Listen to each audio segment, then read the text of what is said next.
Para mí es un honor y un placer volver a estar con ustedes para compartir lo que es la segunda parte de esta clase de liderazgo efectivo en el siglo XXI. En la primera clase estuvimos compartiendo algo maravilloso. Estuvimos aprendiendo sobre lo que es el liderazgo de manera general, o sea, aún en el ámbito secular, y después hicimos una comparación para establecer la diferencia entre lo que es el liderazgo eclesiástico y lo que es el liderazgo ya en términos secular, en términos general. Nosotros definimos que el liderazgo es el conjunto de habilidades que sirven para conducir y acompañar a un grupo de personas hacia una meta en común. Esa es una definición, vamos a decir, general, no necesariamente religiosa. Esa información, si usted va a Google, la va a poder ver. ¿Por qué quiero definirlo? Porque es importante que usted comprenda de qué se trata todo esto para formar la base de lo que vendrá. Porque si usted es un líder, pero no sabe ni siquiera qué es un líder, de qué trata, pues es posible que usted esté un poco desorientado. Por lo tanto, yo felicito al pastor que inició este curso precisamente con la base de nosotros entender a qué hemos sido llamados, o sea, qué es lo que estamos haciendo para poder así saber la orientación que vamos a seguir. También le decía que hay cuatro estilos de liderazgo. Hay más, pero yo mencioné cuatro y de esos cuatro enfaticé mayormente en dos que es lo que más competen con nosotros. Está el liderazgo autoritario, donde el líder tiene la palabra y solo el líder es el que define y decide lo que se va a hacer. Escuchen bien, liderazgo autoritario. Y es bueno que ustedes identifiquen y se vayan identificando tanto sus iglesias como usted como líder. Si usted tiene este tipo de liderazgo o si en su iglesia se está practicando este tipo de liderazgo, que de hecho no es el más saludable. El liderazgo autoritario no es un liderazgo efectivo. ¿Por qué? Porque es un liderazgo donde el equipo no tiene mucha participación y donde solo una persona, de acuerdo a su juicio y a su autoridad, entonces decide lo que va a hacer sin importar que los demás estén de acuerdo o no. Vuelvo y repito, ese estilo de liderazgo que se aplicó mucho en los años pasados no es efectivo. Hay iglesias que se han dirigido bajo este tipo de liderazgo y han muerto, señores. Este estilo de liderazgo hace que una iglesia muera, que no crezca. ¿Estamos claros? También, contrario a esto, yo mencioné lo que es el estilo de liderazgo democrático. De hecho, nuestra iglesia se rige bajo un sistema democrático participativo, donde aún la conferencia general para tomar decisiones se hacen congresos donde hay delegado de cada región, los cuales también tienen un voto que aportar. Por lo tanto, en el liderazgo democrático, el líder no tiene la última palabra, ni lo que diga el líder necesariamente es lo que se va a determinar, sino que se le da entonces ahora la participación al equipo, a los demás integrantes. Y este estilo de liderazgo es saludable. ¿Por qué? Porque permite que la libertad de expresión pues se mantenga viva. Así que eso no se puede perder, porque el mismo Señor, el mismo Dios, nuestro Creador, nos dio la libertad para nosotros tomar las decisiones. Entonces, vimos que un líder es una persona que con su influencia guía a un grupo de personas hacia un objetivo en común. Liderazgo es el conjunto de habilidades, pero ser un líder es una persona que con su influencia guía. Entonces, ese líder tiene liderazgo cuando desarrolla habilidades precisamente para guiar y conducir. También podemos ver que hay una diferencia entre lo que es un jefe, que está asociado con el liderazgo autoritario, y lo que es un líder, que está asociado con el estilo democrático. Porque un líder se diferencia de un jefe porque el líder gana el respeto de sus seguidores de manera voluntaria, sin imponer, sin controlar y fomentando la colaboración y desarrollando las habilidades de las personas del equipo. Mientras que un jefe, pues el jefe entonces simplemente determina lo que se va a hacer y no, a veces utiliza, ¿verdad? La fuerza, utiliza ciertos mecanismos que no son saludables para ejercer su autoridad, no importa que ésta sea voluntaria o no. Entonces, la diferencia entre el liderazgo cristiano y el secular radica en la motivación. Mientras en el ámbito secular el liderazgo se centra en alcanzar metas corporativas y personales impulsadas por la búsqueda del éxito, reconocimiento o poder, en cambio el liderazgo cristiano tiene como meta glorificar a Dios y edificar a otros, lo que significa que nuestras decisiones, inclusive nuestras metas, estarán alineadas con los principios del reino de Dios. Así es que el liderazgo cristiano, ante todo, es un acto de servicio inspirado en el modelo ejemplar de Jesús. Jesús es el modelo.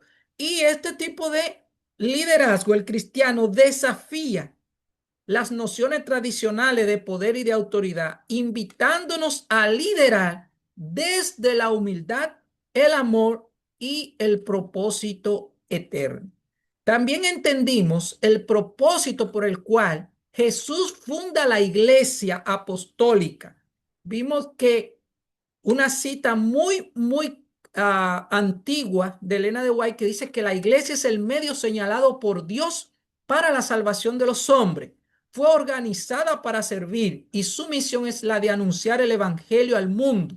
Por débil e imperfecta que parezca, la iglesia es el objeto al cual Dios dedica un sentido especial de suprema consideración. Es el escenario de su gracia en el cual se deleita en revelar su poder transformador y perdonador. Así que alguien tiene que cumplir la misión de Cristo. Alguien debe continuar realizando la obra que él comenzó en la tierra. Y la iglesia se le ha concedido ese privilegio. Así que el líder tiene un privilegio al ser parte de esta linda obra. Con este propósito ha sido organizada la iglesia, porque ¿por qué entonces? Hay una pregunta que hace la sierva de Dios. ¿Por qué entonces los miembros no han aceptado esta responsabilidad? Vemos que ahora están llegando, muchas iglesias ya están entrando lo que son los nombramientos. Y es penoso porque cuando esta parte llega, a veces pasamos muchos sinsabores porque muchos se niegan a aceptar una responsabilidad en la iglesia y ven esto como algo tedioso, eh, cansador quizás. Pero no, mis hermanos, cuando vemos esto como un privilegio que Dios nos da, el poder participar en su obra como líderes, pues de verdad que nosotros no nos vamos a negar. Lo que sí estamos tratando es de crear un ambiente favorable para que eso no suceda, de que las personas vean el liderazgo, vean la responsabilidad de la iglesia como algo tedioso, gravoso, como una carga, como algo incómodo. Y precisamente para esto son estas orientaciones en estos seminarios, para que nuestras iglesias, en vez de que las personas rechacen, quieran participar. Y no solamente que quieran, sino que al nosotros tomar una elección sobre un cargo, mejor sobren los candidatos. Pero la realidad que vivimos es que hay crisis de liderazgo. Hay muchas veces que los cargos no encontramos a quién poner porque no hay personas idóneas, y hay carencia de liderazgo. Entonces, la idea es que al mejorar nuestro liderazgo y hacerlo efectivo, podemos enseñar a otros a participar, a hacerse líder, a desarrollar sus talentos y que en un futuro mejor haya participantes en abundancia y no que falte. Decíamos una cita también muy famosa que la mayor y más urgente necesidad del mundo es la de hombres y mujeres que no se vendan ni se compren. Hombres y mujeres que sean sinceros y honrados en lo más íntimos de sus vidas. Hombres y mujeres que no teman dar el pecado el nombre que le corresponde. Hombres y mujeres cuya conciencia sea tan leal al deber como la brújula al polo. Hombres y mujeres que se mantengan de parte de la justicia aunque se desplomen los cielos.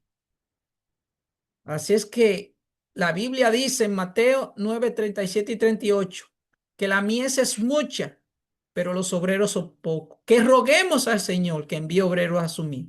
Pero algo bonito es lo que dice también Isaías, que después oí la voz que decía, ¿a quién enviaré y quién irá por nosotros? Entonces yo respondí, heme aquí, envíame a mí. Y qué bueno es que los que están participando en este curso es porque han respondido de manera positiva. Ustedes son de esos que, al igual que Isaías, hoy responden también al llamado de a quién enviaré. Heme aquí, envíame a mí. Por tanto, el Señor hoy, esta noche, te dice como le dijo a Gedeón, Jehová está contigo, varón esforzado y valiente. Así ve Dios a sus líderes y gloria a Dios. Así que ponga ahí amén. Si usted siente que esa palabra también es para usted, aunque eso se dijo miles de años atrás a uno de los líderes que Dios quiso usar, hoy también está fresquecita para nosotros hoy.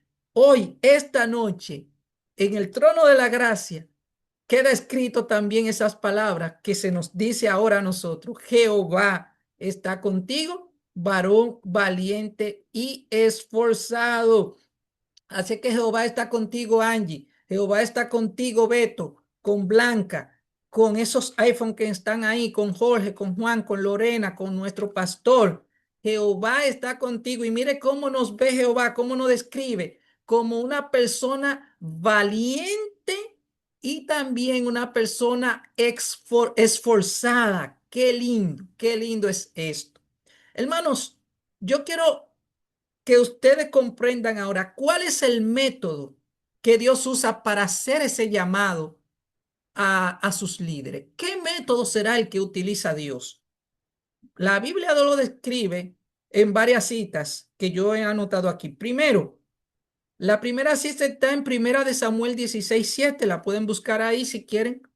Y es cuando Jehová le responde a Samuel, cuando le dijo que ungiera al próximo rey que iba a sustituir inclusive a un líder que se caracterizó por su soberbia, por su arrogancia y por su desobediencia, que fue el primer rey de Israel, llamado Saúl. Saúl, Dios le dio el privilegio de ser el primer rey de la nación.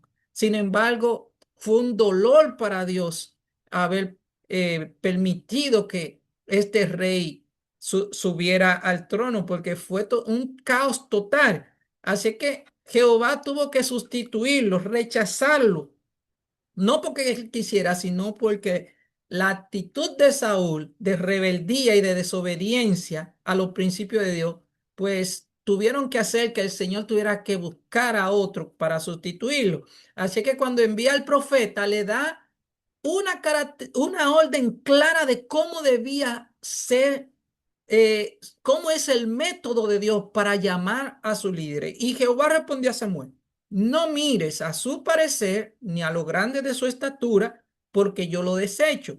Porque Jehová no mira lo que mira el hombre, pues el hombre mira lo que está delante de sus ojos, pero Jehová mira el corazón. Así que ahora, cuando van a venir los nombramientos, la persona dice, no, vamos a poner al fulano porque quizás se dejan llevar por la apariencia, porque habla bonito, porque canta lindo, porque va bien vestido, porque tiene dinero, porque tiene influencia, porque da mucho diezmo. Pero Jehová no utiliza nada de esto cuando va a hacerle un llamado a sus líderes, porque Jehová no mira lo que ve el hombre. El hombre sí se deja traer por esta clase de cosas, apariencia, y termina muchas veces frustrado, como pasó con Saúl, que Saúl Físicamente era el hombre más alto del pueblo. También era una persona esbelta, hermoso, con una apariencia y una imponencia que solo verlo decía, no, este es el que da para rey. Según a la vista humana, ese era el rey que quizás ellos pensaban que le convenía, pero el corazón de este hombre estaba totalmente en contraposición a la voluntad divina. Sé que Dios no mira lo que ve el hombre ni lo que está delante de los ojos humanos, sino que Dios mira el corazón. Ahora, quiero hacer una aclaración. No es que esas cosas sean malas. Por ejemplo, puede ser que hay una persona que tenga apariencia física, que tenga talento, que tenga influencia, que tenga posesiones materiales y a la vez tenga un buen corazón. Pero por lo general, en todos los años de experiencia que tengo en mi liderazgo, eso es muy escaso de ver. No se ve muy a menudo. Así es que, pero no es que es en sí malo eso, sino en que nosotros no debemos poner eso como lo prioritario. Lo prioritario es una persona que tenga temor de Dios, que sea obediente al Señor, que bueno, más adelante vamos a ver la característica según la Biblia.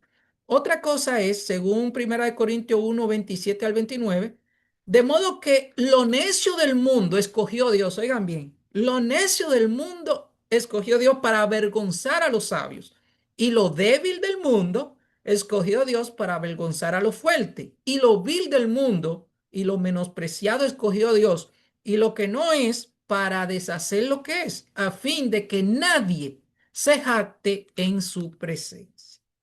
Así que Dios se goza en hacer de una vasija quizás sin mucha preponderancia, hacer algo noble y de belleza.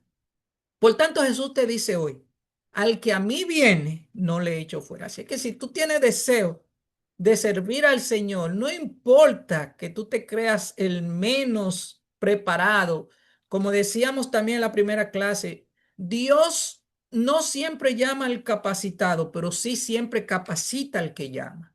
Así que eso es importante. Ven cómo está, no importa lo que Dios quiere tu corazón y ese deseo de que tú puedas servirle. Así que todo el que ha dicho, heme aquí, Señor, envíame a mí, no se preocupe, que el Señor lo va a capacitar.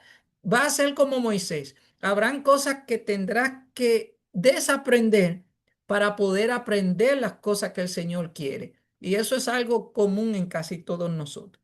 Ahora, ¿qué motiva a Dios para llamar a sus líderes? ¿Cuál es el motivo?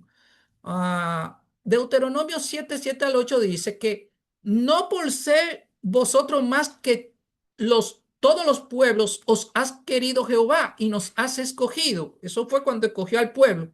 Y eso también está vivo para nosotros hoy. Pues vosotros erais el más insignificante de todos los pueblos, sino por cuanto Jehová os amó. Entonces, el motivo por el cual Dios llama a sus líderes a servirle es por el amor que Dios siente por nosotros. También Isaías 43, 4 dice, porque a mis ojos fuiste de gran estima, fuiste honorable y yo te amé. Así es que Dios no te llama porque tú seas el más talentoso, el más capacitado. No, no, no. Dios te llama porque te ama y quiere que tú conozcas también cómo Dios obra en su pueblo y te hace partícipe. Pero quiero decirte que hay una condición que Dios demanda para que el llamado al liderazgo sea efectivo. Y miren, esto aunque parece, ah, ¿cómo es? Contradictorio y como un poco chocante, eso se encuentra en Lucas 14, 26 al 27. Esta es una expresión que a algunos le puede ofender. Oigan bien. Puede que este versículo que yo voy a leer ahora, que es la condición que Dios coloca para que el llamado sea efectivo, puede ofenderte. Pero yo sé que aquí los líderes que están aquí son maduros y si creen en la palabra de Dios, van a creer en este versículo también. No, no son palabras mías, no, no. Y usted podrá escribir en el chat ahí si usted está de acuerdo o no con ese versículo. Le voy a pedir que escriban después que yo lo lea si usted está de acuerdo o no con esta condición, si esta es una condición puesta por Dios para su llamado, para que el llamado al liderazgo sea efectivo, dice Lucas 14, 26 al 27, si alguno viene a mí y no aborrece a su padre y madre, y mujer e hijos. Hay otra versión que creo, si no me equivoco, que dice que no ame más, para no usar esa expresión que aborrece, porque como le digo, se puede malinterpretar. No es que el Señor aquí está diciendo que tú tienes que aborrecer a tu familia. No, no, no, no.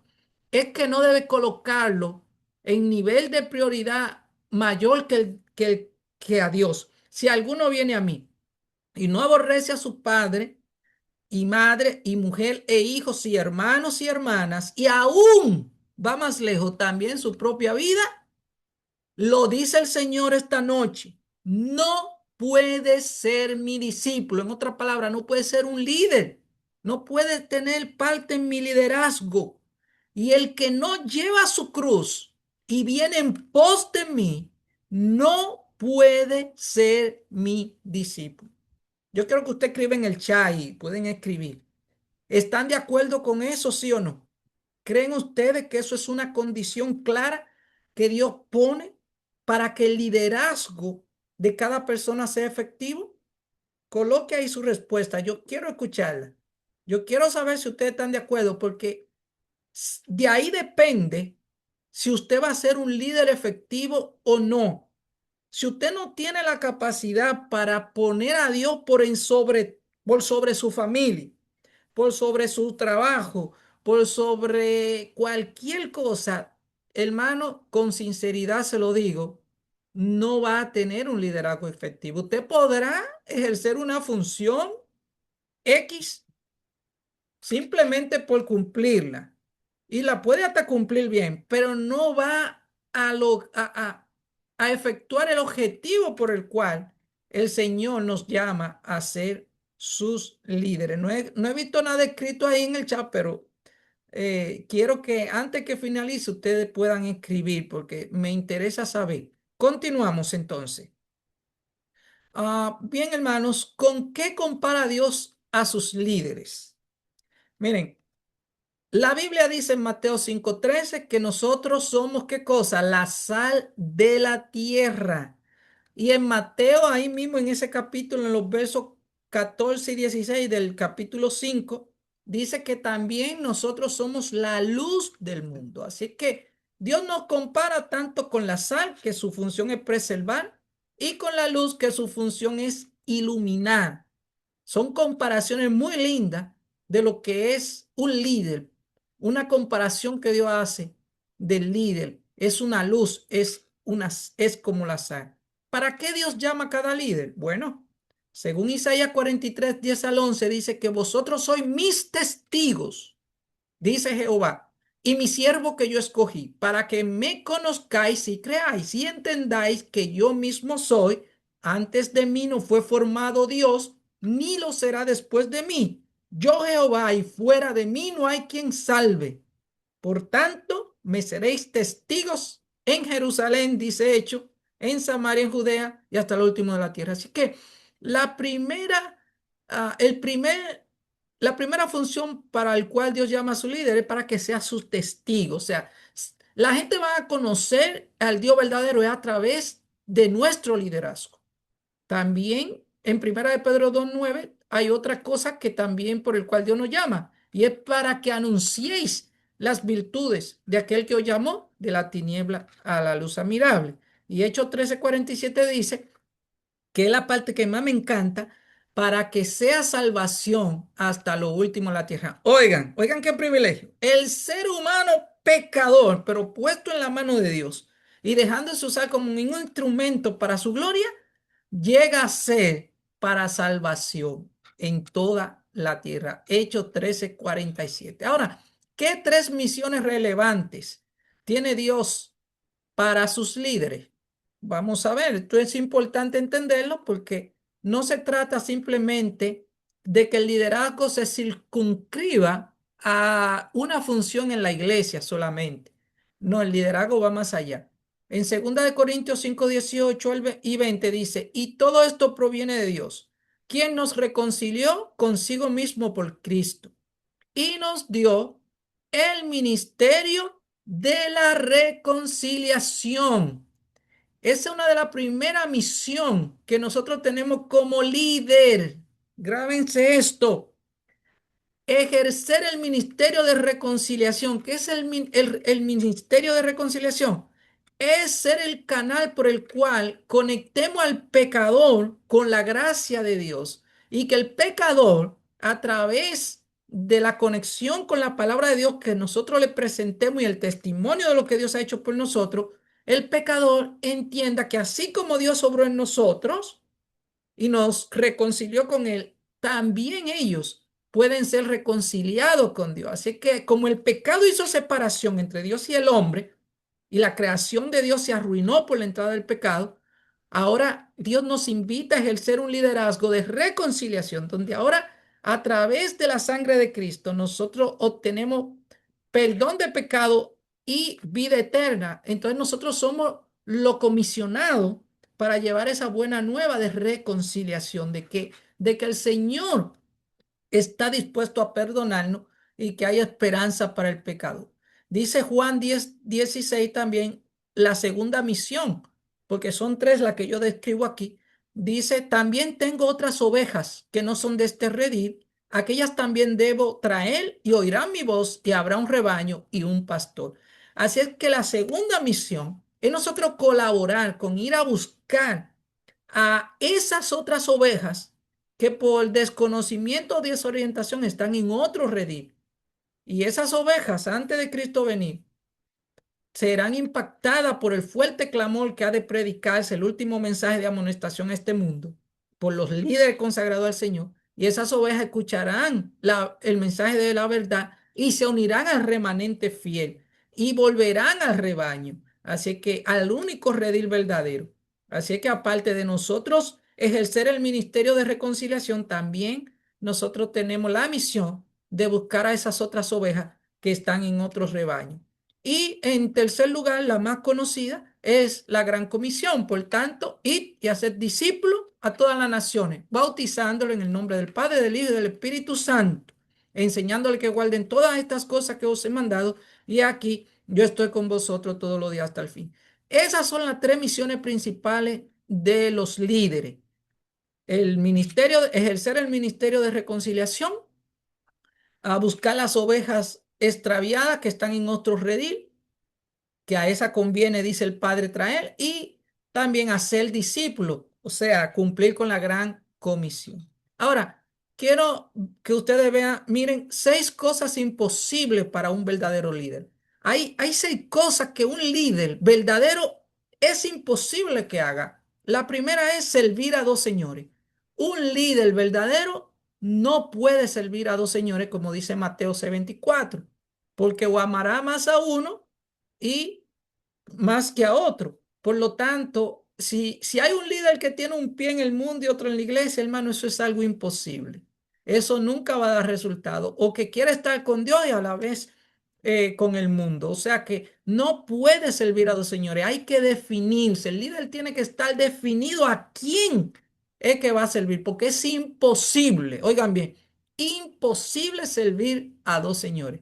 Número 2, es imposible burlar a Dios. Nadie puede burlarse de Dios, porque lo que uno siembra tarde o temprano va eso a cosechar. Número 3, para un líder es imposible que de su ser fluya agua dulce y agua amarga, o sea, actitudes negativas y a veces actitudes positivas. No, no, o el agua que emana de usted o es dulce o es amarga, porque una fuente no puede brotar de una fuente dos tipos de agua, ni tampoco, número 4, de su boca puede proceder bendición y maldición a la vez. El número 5, el líder. Es imposible que un líder verdadero participe de la mesa del Señor y de la mesa de los demonios, como dice Primera de Corintios 10:21. Y número 6, es imposible que un líder no sea probado. Todo líder obligatoriamente, así como el oro se prueba en el fuego, todo líder tiene que ser probado. probado el mismo pueblo de Israel. Cuando Dios lo sacó, Dios pudo introducirlo a la tierra en un solo día, pero Dios permitió por varias cosas. Número uno, para no exponerlo a la guerra de una vez, pero también para probar lo que había en el corazón de ellos. Y lo que vimos fue que en todo se quemaron porque a la menor, después que veían un milagro de Dios y venía algo, una situación difícil, pues empezaban a murmurar. O sea, y así tentaron a Dios. Dios hasta la contó. Hay un texto que dice, me han tentado a 10 veces. Así que eso le costó a la mayoría del pueblo de Israel de edad adulta no entrar en la tierra prometida. Solamente Josué y Caleb fueron los únicos de edad adulta que pudieron entrar y cumplir la promesa de llegar a la tierra prometida. Pero dice que todos ellos quedaron tendidos en el desierto, como dice una canción, la escoria quedó eliminada en el desierto. ¿Por qué? Porque no pudieron pasar la prueba de fe que Dios le había dado. Y todo líder necesita ser probado. Uno de los mensajes a las iglesias dice que ha probado a lo que se llaman ser apóstol y no lo son. Así es que no, esto no se trata de expresarlo con la boca, no. Las pruebas son las pruebas lo que determinarán también qué tipo de líder tú eres, si eres un líder verdadero o no.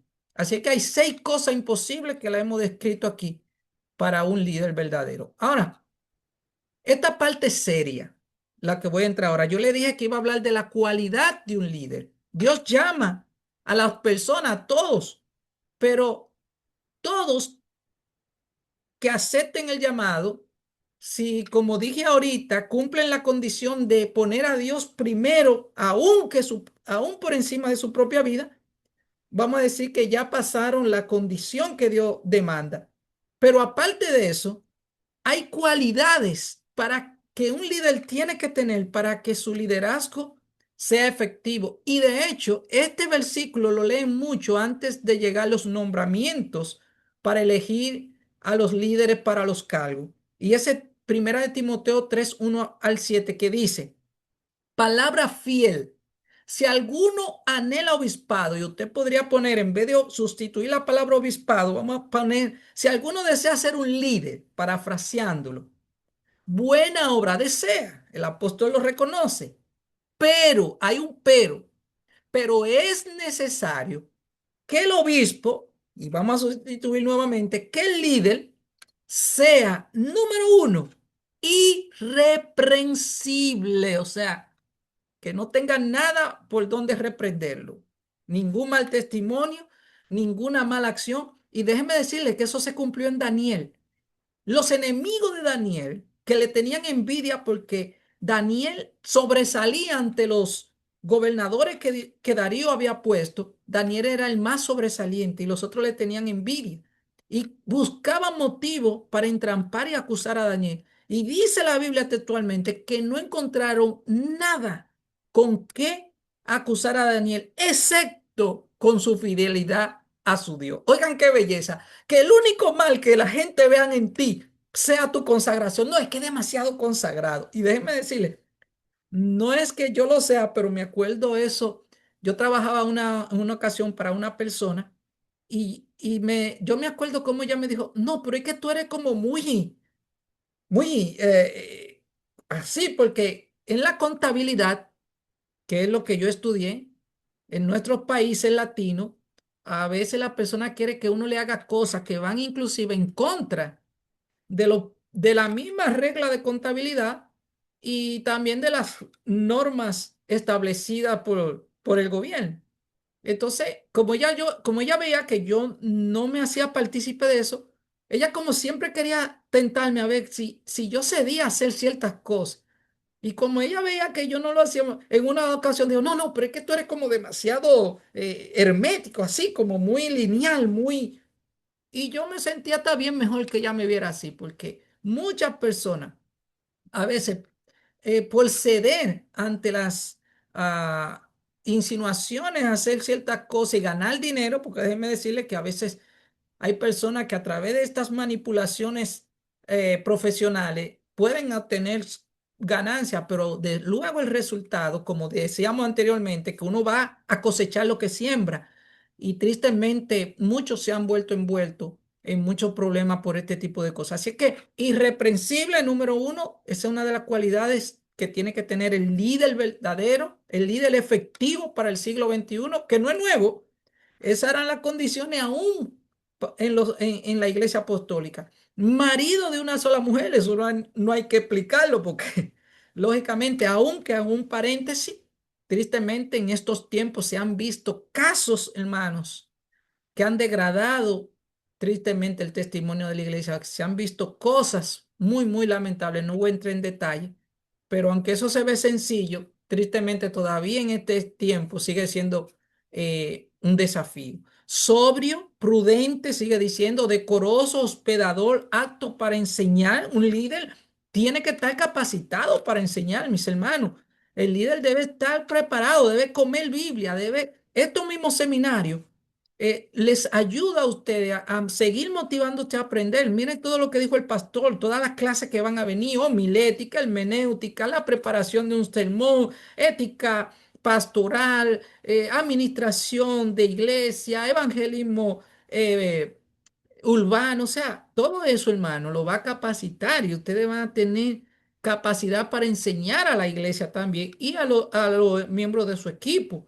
Pero un líder no puede darse el lujo de estar en Belén con los pastores, de que no entienda, no, hasta la tecnología ya, aunque uno no sea muy, muy experto, tiene que ir aprendiendo algunos tips de cómo utilizar la tecnología, porque hoy en día nosotros podemos avanzar el evangelio a través de la tecnología. Miren cómo estamos nosotros por Zoom. Antes de la pandemia, el Zoom en la iglesia casi nadie lo conocía. Le podemos agradecer en parte a la pandemia que después de eso hemos podido aprovechar más la tecnología a través de todas estas plataformas. Así es que apto para enseñar, no dado al vino, no pendenciero, no codicioso de ganancias deshonestas, sino amable, apacible, no avaro, que gobierne bien su casa, ojo, que gobierne bien su casa y da una razón, que tenga a sus hijos en sujeción con toda honestidad, pues el que no sabe gobernar su propia casa, ¿cómo cuidará de la iglesia de Dios? También no un neófito, o sea, el líder hay que darle tiempo a que madure en la fe para darle funciones ya que sean responsabilidades más serias, no sea que caiga, que dice aquí, no sea que envaneciéndose caiga en la condenación del diablo. También es necesario que tenga buen testimonio de los de afuera para que no caiga en descrédito y en lazo del diablo. Así es que esas son cualidades, hermano, que todavía en el siglo XXI nosotros tenemos que luchar por preservar. Ahora, ¿qué habilidades especiales debería tener el líder ante la misión? Vimos las cualidades de un líder para ejercer el liderazgo efectivo, pero ahora hay dos habilidades especiales que yo quiero decirte a ti que tú debes tratar si quieres tener un liderazgo efectivo de desarrollar. Número uno es la que encontramos en 2 de Samuel 11:11. Enfoque, hermano. El líder del siglo XXI, si quiere tener un liderazgo efectivo, tiene que tener enfoque. Y para eso utilizo el caso de Urías. Urías fue ese soldado fiel de David, al cual David cometió adulterio con su esposa y quiso emborracharlo para tapar su pecado, intentando que este hombre fuera y durmiera con su mujer porque ella le había dado la noticia que fruto del adulterio que había cometido, estaba embarazada. Así es que David manda a buscar a Urías y lo embriaga y le dice que se fuera para su casa, que descansara, que no volviera a la guerra por un tiempo y que se fuera a dormir y a comer con su mujer. Y Urías respondió, oigan, qué soldado con un enfoque que deberíamos imitar. El arca e Israel y Judá están bajo tienda y mi señor Joab y los siervos de mi señor en el campo. Y había yo de entrar en mi casa para comer y beber y dormir con mi mujer. Por vida tuya y por vida de tu alma, que no haré tal cosa. Oigan, qué enfoque, Señor. Eso es lo que se llama estar enfocado en una misión. Y número dos, Es lo que dice Jueces 7, 5 al 7, ser precavido. Cuando Dios llama a Gedeón, que le dice que reúna a los que iban a ir a la batalla, el Señor lo fue depurando, fue poniendo ciertas pruebas. Y dice Jueces 7, 5 al 7 que entonces llevó el pueblo a las aguas, y Jehová dijo a Gedeón: cualquiera que lamiere las aguas con su lengua como lame el perro, aquel pondrás aparte. Asimismo, a cualquiera que doblare sus rodillas para beber. Y fue el número de los que lamieron llevando el agua con la mano a su boca, 300 hombres, y todo el resto del pueblo se dobló sobre su rodilla para beber las aguas. Entonces Jehová dijo a Gedeón: con estos 300 hombres que lamieron el agua, os salvaré y entregaré a los madianitas en tus manos, y váyase todos los demás, toda la demás gente, cada uno a su lugar. Así que, hermano, hoy en día, más que nunca, el líder efectivo para el siglo XXI debe ser una persona prudente, precavida. El que se llevó el agua a la boca no se agachó, sino que dobló su rodilla, pero estaba en actitud de observación, de precaución. Si lo que se fueron de boca para beber se fueron a llevaron la boca al agua, quedaron desprevenidos. Si venían cualquier ataque, lo agarraba fácilmente, pero los que estaban velando se llevaban el agua con la mano a la boca, pero estaban alerta con la mirada alrededor de lo que estaba pasando. Así que un líder, como le dije, no puede darse el lujo de estar en Belén con los pastores, con la mente aérea, que no sabe dónde, las cosas que se le olvida. No, hermano, hay que estar atento, hay que estar velando, hay que estar activo. ¿Por qué? Porque necesitamos ser precavidos, ya que el enemigo anda como león rugiente buscando a quien devorar. Estamos llegando casi a la parte final. Quiero compartirte ahora 3 claves para que el líder tenga éxito en el cumplimiento de la misión. Número 1, primera clave: solo el método de Cristo será el que dará resultados para llegar a la gente. Un líder que usa el método de Cristo va a tener resultado. El Salvador trataba con los hombres como quien deseaba hacerles bien. Le mostraba simpatía, atendía sus necesidades y se ganaba su confianza. Entonces, después de dar todos estos pasos, era que venía el llamado a seguirle. A veces nosotros hacemos lo contrario, queremos llamar a la gente a seguir, pero no le mostramos, volamos los pasos anteriores de amistarnos con ellos, de mostrarle simpatía, atender sus necesidades. Por lo tanto, no podemos invertir el método de Cristo. Hay que llevarlo tal y como Él lo hacía. Tratar a los hombres como quien deseamos hacerle bien, mostrarle simpatía, atender sus necesidades, ganarnos su confianza. Y luego que eso se hace, la persona, cuando usted le haga el llamado, ya van a estar ganados para Cristo. Número 2, la otra clave es, dicen Testimonio para la Iglesia, tomo 9: un cristiano bondadoso y cortés es el argumento más poderoso que puede presentarse en favor del evangelio. De modo que si fuéramos más bondadosos, corteses, compasivos y piadosos, habría 100 conversiones a la verdad donde ahora hay una sola. ¿Cuántas iglesias de las que están aquí presentes han bautizado 100 en este año? Creo que ninguna. Si fuéramos más bondadosos, dice la palabra de la sierva de Dios ahí, que donde se bautiza uno, se bautizarían 100. Tan solo si fuéramos, ¿qué cosa?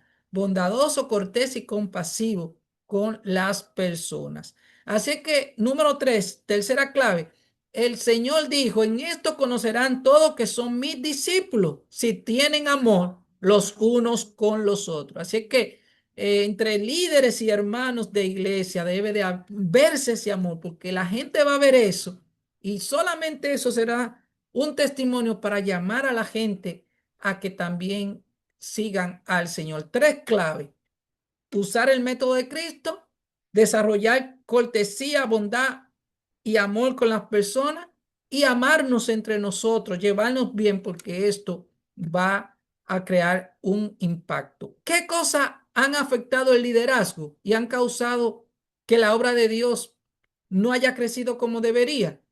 ausencia del Espíritu Santo, oposición externa, oposición interna, falta de unidad, divisiones, falta de visión, distracciones, vivir de evento, anatema, que es cuando hay pecado en la iglesia, oculto, permisibilidad, libertinaje y también lo contrario, formalismo, legalismo, fanatismo, extremismo, injusticia, falta de cortesía en nuestras relaciones. Todas estas cosas afectan. Así que de tarea le dejo, identifique si en su iglesia hay alguna de estas cosas que se estén dando que pueden hacer, estén impidiendo el crecimiento de la iglesia. Usted lo tendrá que identificar. Así que alguna actitud que el líder debe evitar, menosprecio por la bendición. Dios nos dio este privilegio y es una bendición servirle, pero Esaú, el hermano de Jacob, dijo, ¿para qué me sirve la primogenitura? Y dice la Biblia así textualmente, y despreció Esaú la primogenitura. Muchas personas desprecian el liderazgo, lo tienen en poco y no lo tienen como un privilegio. Así que un líder nunca tendrá la actitud de menosprecio por la bendición, ni tampoco actitud de miedo, ni de olvido, ni de inseguridad, ni de deseo de exaltación. Tampoco fijarse en lo demás, ni tener espíritu vengativo, ni juzgar a los demás, ni murmurar, ni creerse autosuficiente y sobre todo no hacer asesión de personas. Un líder fiel es un líder que desarrolla fidelidad, sabe distinguir entre lo santo y lo profano, efectúa reforma como hizo Nehemías. Tengo un tema que nada más habla de todas las reformas que hizo Nehemías. Da testimonio, es prudente, domina su lengua, tiene respeto a los designios de Dios, promueve la unidad, el equilibrio y la templanza, se preocupa por la condición de la iglesia, es coherente en lo que profesa, sus obras, lo que dice y lo que hace tiene armonía, planifica, trabaja en equipo, escucha consejos, acepta disciplina, pasa la antorcha como se la pasó Moisés a Josué, que vimos en las lecciones de esta semana, no retrocede, intercede con su propia vida y logra la meta. Así es que, mis hermanos, ¿por qué es importante? Ya voy a terminar con esto. ¿Por qué es importante esta capacitación a la cual ustedes han sido invitados, a la cual ustedes están sacrificando su tiempo? Hermano, es porque lo que dice la Biblia es parecido a lo que dice la Biblia. Miren, en Hechos 18, 24 y 26 dice que cuando entonces llegó a Éfeso un judío llamado Apolo, natural de Alejandría, varón elocuente y poderoso en las escrituras. Dice, este había sido instruido en el camino del Señor y siendo de un espíritu fervoroso, hablaba y enseñaba diligentemente lo concerniente al Señor, aunque solamente conocía el bautismo de Juan. Y comenzó a hablar con denuedo en la sinagoga, pero cuando le oyeron Priscila y Aquila, que eran los compañeros de Pablo y que ya tenían experiencia, le tomaron aparte y les pusieron más exactamente el camino de Dios. Así que esta capacitación es importante porque nosotros no lo sabemos todo, ni siquiera yo que estoy dando estas materias, esta clase de liderazgo efectivo, no lo sé todo, mis hermanos. Así que necesitamos instrucción. Vemos que Apolo era poderoso en la palabra, en el conocimiento de la escritura, pero le faltaba un poco de aprendizaje en otra área. Así que qué bueno es cuando los demás experiencia, pues toman a los que tienen menos experiencia y les enseñan y les explican de una manera fácil cómo seguir creciendo. Así que también es importante este curso para que podamos desarrollar capacidades importantes en nuestro día, como el discernimiento espiritual. Un líder tiene que aprender a tener discernimiento espiritual, saber cuándo le están hablando una cosa que es para desunir la iglesia o que es falsa doctrina o que va a desestabilizar la iglesia. Tiene que saber distinguir, tener ese discernimiento espiritual, inteligencia emocional. Un líder tiene que saber cómo reaccionar ante los conflictos, ante la crítica, ante la murmuración, cómo tratarse con las personas. Un líder tiene que tratar diferentes temperamentos. Al que es muy rápido, al que es más lento, al que es muy autoritario, al que es muy liberal.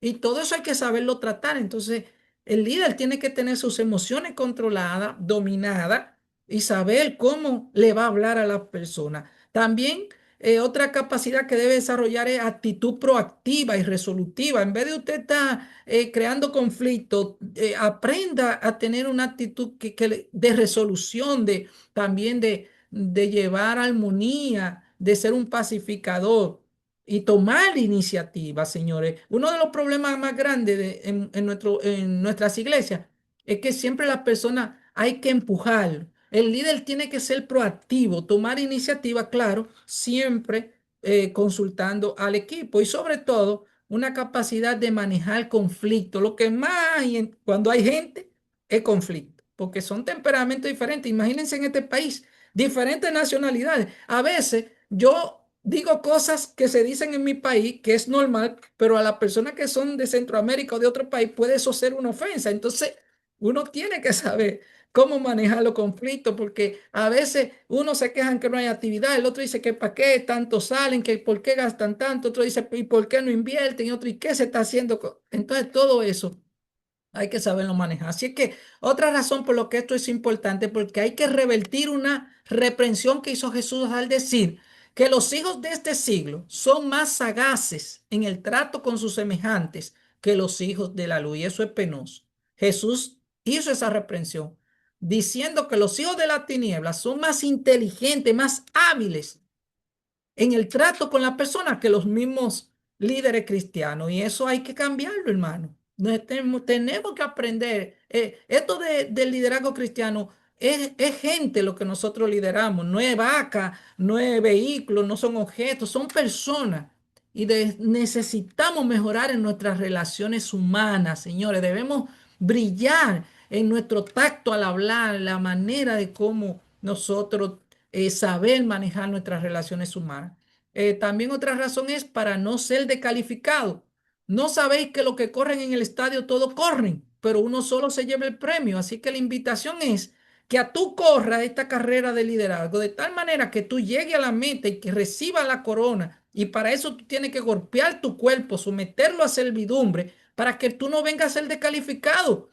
Miren, los líderes que subieron conmigo, la mayoría tristemente han naufragado, se han deslizado. No porque yo sea el mejor, pero con mi debilidad y defecto, Dios todavía me ha permitido poder hoy estar delante de usted y hablarle de esto hasta cierto punto con confianza, porque hasta ahora el Señor me ha permitido vivir lo que yo le estoy hablando. Por más de 30 años estoy desde los 7 años, creo que en la iglesia o antes, y he visto muchas cosas en este camino, mis hermanos, y a muchas personas deslizarse. El enemigo ha intentado hacerlo conmigo. No es que yo no he fallado, pero hasta ahora el Señor me ha mantenido en pie. Y de eso se trata, que tú puedas dar ese testimonio de ser de aquellos que permanecen todavía sirviendo humildemente al Señor. Así es que para ser un líder como Dios quiere, ¿quién es el siervo fiel y prudente al cual su Señor puso sobre su casa para que le dé alimento a su tiempo? Bienaventurado aquel siervo al cual cuando su Señor venga le haya haciendo así. De cierto os digo que le pondrá sobre todos sus bienes. Pero si aquel siervo malo dice, mi Señor se tarda en venir y comenzaré a golpear a su consiervo y a beber y con los borrachos, vendrá aquel Señor y le dirá al siervo en aquel día, en la hora que menos espera, lo castigará y pondrá su parte con los hipócritas, allí será el lloro y el crujir de dientes. Por último, recomendación, ten cuidado de ti mismo y de la doctrina. Persiste en ello, pues haciendo esto te salvará a ti y a los que te oyeren. Ocúpate en tu salvación con temor y temblor, hermanos, y presenta tu cuerpo como sacrificio vivo, santo, agradable al Señor. Espera con paciencia hasta la venida del Señor, así como el labrador espera el fruto de la tierra y aguardando con paciencia hasta que recibe la lluvia tardía y temprano. No pierda su confianza porque tiene grande galardón. La paciencia es necesaria para que habiendo hecho la voluntad de Dios obtengáis la promesa. Por tanto, ceñid los lomos de vuestro entendimiento, sed sobrio, esperad por completo en la gracia que se os traerá cuando Jesucristo sea manifestado. Como hijos obedientes, no os conforméis a los deseos que antes tenías, estando en vuestra ignorancia, sino que como aquel que os llamó es santo, sed también vosotros en toda vuestra manera de vivir, porque el que perseverare hasta el fin será salvo. Por tanto, termino diciéndote, procura con diligencia presentarte a Dios aprobado como obrero que no tiene de qué avergonzarse, que usa bien la palabra de la verdad. Dios te bendiga. Bienvenido al liderazgo efectivo para el siglo XXI. Que todas estas orientaciones puedan ayudarte con la ayuda del Espíritu Santo a tener un liderazgo del cual Dios pueda sentirse honrado.